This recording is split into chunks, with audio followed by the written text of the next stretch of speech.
video, we're going to look at how to cable without a needle.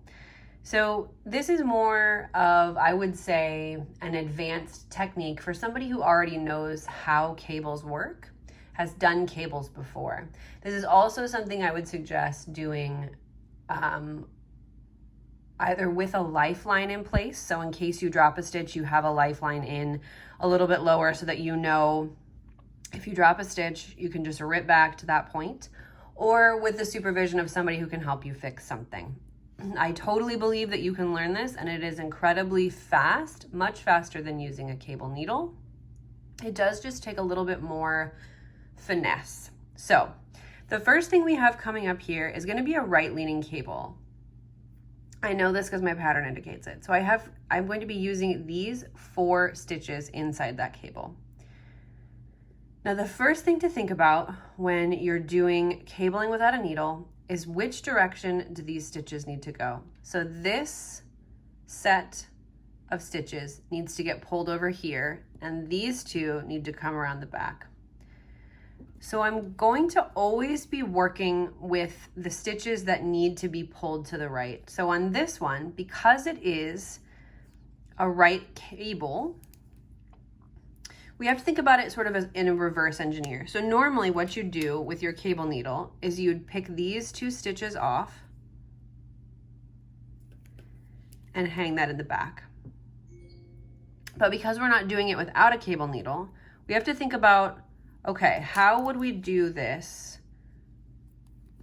if we were using a cable needle? So these 2 stitches would go in the back, meaning that these 2 stitches would come around the front and end up over here. So that's what we're going to do with our right hand needle, is we're actually going to go into the base of those 2 stitches, and we're going to pinch the bottom. So I'm actually just kind of holding the base of the fabric right underneath there, sliding everything over to the tip. And I'm actually going to gently slide my backhand needle out of those stitches, and it's going to come around and recapture those 2. Okay? And then I'm going to put these on my left hand needle. So what we've essentially done is created the cable before we've knit it. So I'm going to knit those 2 stitches now and purl those 2 stitches. Okay, so we've actually created our cable. Now, this needs to be a left leaning cable. So these 2 stitches need to be over here. So for a left leaning cable, we're going to go into the back of those 2 stitches, sliding everything very gently. You're going to pinch the base, and what that does is it just secures that fabric, so it shouldn't slip. You're going to take that needle out of all 4 stitches and then gently replace it back into those front 2. And then these guys are going to go back up on our needle. So we can purl those 2.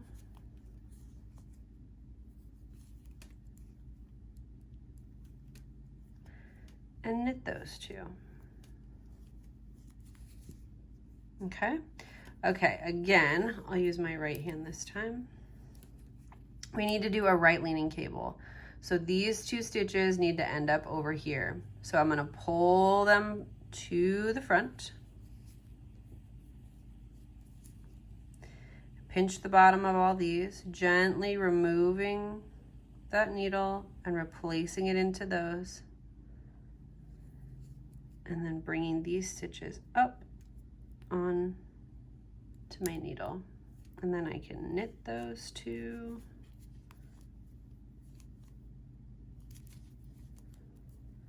And purl these 2.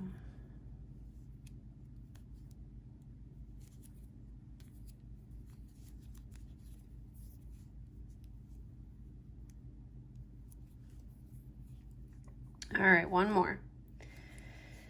So we need a left leaner in this case. So remember, for left leaning, we're going to go into the back of those 2 stitches. This is where sharp needles really comes in handy, is when you're cabling without a needle. Slide those all over, pinch the base, slowly slide that left-hand needle out of all 4 stitches, and then replace it just into those first 2. And then that needle goes back over there. Okay, then we're gonna purl these 2 stitches.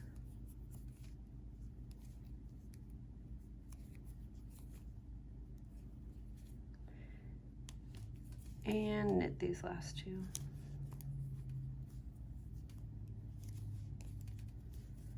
There we go. And that has successfully cabled that middle section. So now let's work over here to a 3x3.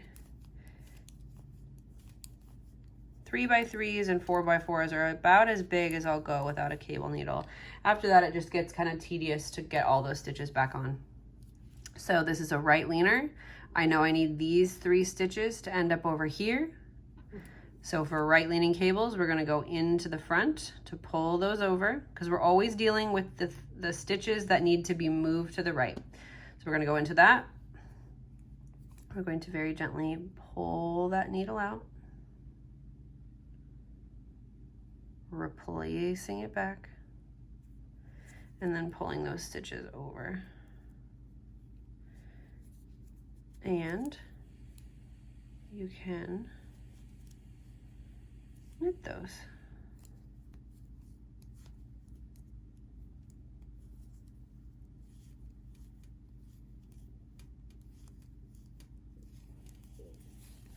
And there you have cabled without a needle. I wouldn't recommend, I would not suggest doing like switching to cabling without a needle in the middle of a project. I would definitely practice on a swatch and then starting a whole new project if you choose to do it without a needle. It can just change your gauge based on the tightness of how, you know, either using a cable needle or not. So that is cabling without a needle. Enjoy.